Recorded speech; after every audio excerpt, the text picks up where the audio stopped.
If you listen closely at midnight, they say you can hear the screams. The whispers traveled through the town of Ashbury like a chilling breeze.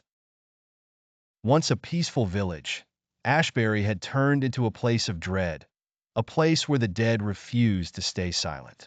The cemetery, nestled at the edge of the town, had always been a source of unease, but now it was something far more sinister. The ground beneath the tombstones trembled with a dark secret, and those brave enough to walk among the graves at night spoke of the blood-curdling screams that echoed from the earth, tearing through the silence of the night. Thomas Harrington was a gravedigger, a man accustomed to the cold embrace of death. He had buried countless souls in the cemetery, each one just another body in the earth. But lately something had changed. The once quiet cemetery had become a place of torment, with the graves themselves seeming to harbor a dreadful secret.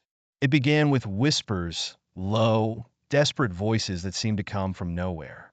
But soon, the whispers grew into something much worse. One night, while finishing a burial, Thomas heard it, a scream so piercing, so filled with agony, that it froze the blood in his veins. It came from beneath the ground, from the very coffin he had just buried. He stumbled back, his heart pounding, as the scream grew louder, more frantic. It was as if the very soul of the dead was being tortured, trapped in a prison of wood and soil. Unable to ignore the horror, Thomas dug up the grave with trembling hands. His shovel hit the coffin, and the scream stopped, leaving a deafening silence. With dread, he pried open the coffin lid, expecting to see a lifeless corpse. Instead, he found nothing but an empty coffin, the lining torn and clawed as if someone, or something, had tried to escape. Terrified, Thomas fled the cemetery, but the screams followed him.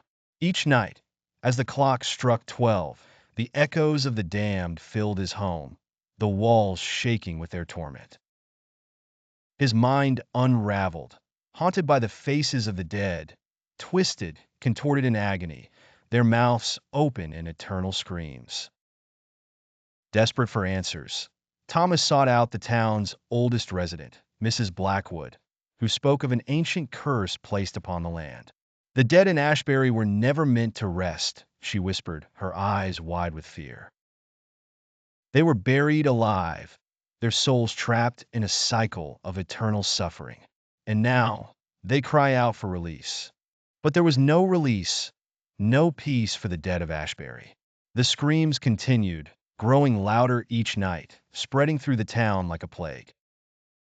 Soon, others began to hear them too: the grocer, the blacksmith, even the children. The town became a living nightmare, a place where the dead refused to rest, where their screams filled the night with terror. In the end, Thomas knew there was only one way to escape the torment. He returned to the cemetery, shovel in hand, ready to end the curse once and for all. But as he dug into the cursed earth, the ground itself seemed to fight back, swallowing him whole. His screams joined those of the damned, echoing through the night, another soul trapped in the endless cycle of horror. And so, the town of Ashbury remains a place of dread, where the screams of the dead never cease, where the living are haunted by the echoes of the damned. If you listen closely at midnight, you might just hear them too, crying out from beneath the earth, their voices filled with a terror that knows no end.